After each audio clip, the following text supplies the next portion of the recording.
Hello, everybody. Suzanne Kellner-Zinck from Dawning Visions Hypnosis. I'm here to speak about a research project that I need to fund to make happen as part of my doctoral program in psychology. The research project actually came into my mind after I took a training, or shall I say, a master's in instructional design and technology, where I crafted a training to help state licensed mental health providers specializing in the treatment of anorexia and bulimia. It's all based on adult learning theory. And it's a full course, let me tell you. Very full course with quizzes and performance objectives and all the rest of it.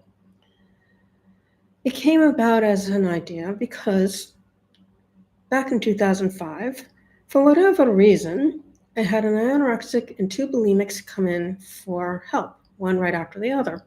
And each one separately told me that they really wanted me to train these state licensed mental health providers who state that they specialize with those with anorexia and bulimia to actually help them heal and move on with their lives. Because what they found, one of them had been to 2 inpatient and 1 outpatient treatment program, and the others had been in a couple each, was really condescending, negative, horrible experience in all cases, which is why they went to find someone like me. Plus, they kind of realized that it was stuff that had to do with their subconscious, unconscious mind that was causing a lot of these difficulties. So they wanted to see a hypnotist to help them to heal them.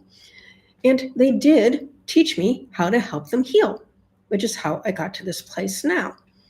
Now, the reason this is really important is because we lose worldwide 52 of these patients every day.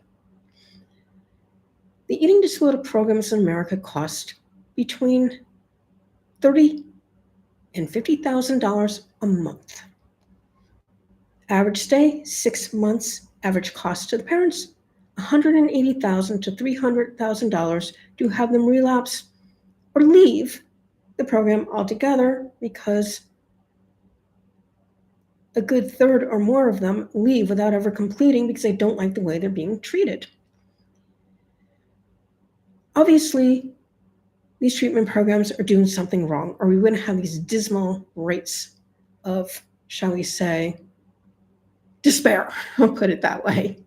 Because if you're a family member and you're going through all this stuff, it is horrific. In fact, I got interested in eating disorders, separate and apart from my clients, when I was 12 years old, when my older sister, she's 5 years older than me, her best friend died of pneumonia, secondary to her anorexia. She was a nursing student at Duke University. She came home for winter break during her first year of studies. She looked so thin, and she helped my sister paint her room from purple to blue. Her jeans were falling off her. It was really sad to see, but I didn't really understand what was going on until a few years later when I was in high school, and there was a student in the high school who was also suffering from eating disorders, obvious because her hair was thinning out and she was really thin. And then again in college, when one of the nursing students again developed anorexia, and I don't think she ever finished. I think she dropped out because of it. So it became a more intriguing situation to learn more about it. And I have over the years, and of course my clients help me learn even more. If you feel moved because you care about saving our youth, which by the way includes males, many of these male patients don't have any beds for them to get any help. They're underreported for sure. In many cases, they look different because they are using a lot of steroids and trying to build a lot of muscle. So it's a little different for some of them. Other ones do have the same body dysmorphia idea where they just really want to be really thin like the females, and they just can't get help. The other thing that I'd like to bring to mind is that these programs usually are done in groups, and we know that when these folks are put together, especially if you look at the social media, that they're racing one another with their tricks on how to stay thin, which unfortunately they get so thin that their bodies start breaking down And that's what leads to the death. Their hearts just stop beating at some point in time. So let us come together and do something. These folks are in hypnosis while they're doing their self-harming behavior, so they're already well practiced at it. They're usually under the age of 25 or 26 when the prefrontal cortex is developed, so they're in hypnotic state 24/7 anyway. So we're just using their natural state that they've really gotten very gifted at abusing themselves to help them to heal themselves. What a concept. And my clients have proven it works.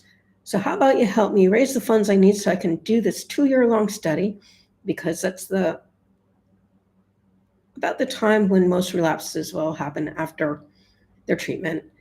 So we have real results in real life with real patients, with real psychologists and psychiatrists who know their patients and are willing to do a beta test of this treatment program. And thank you for spending your time watching the video, and perhaps you learned something and are feeling motivated to help us stop our youth from dying. It doesn't need to be that way. My clients have proven that over and over and over again. Bye-bye. Well, it's just going to have to be long because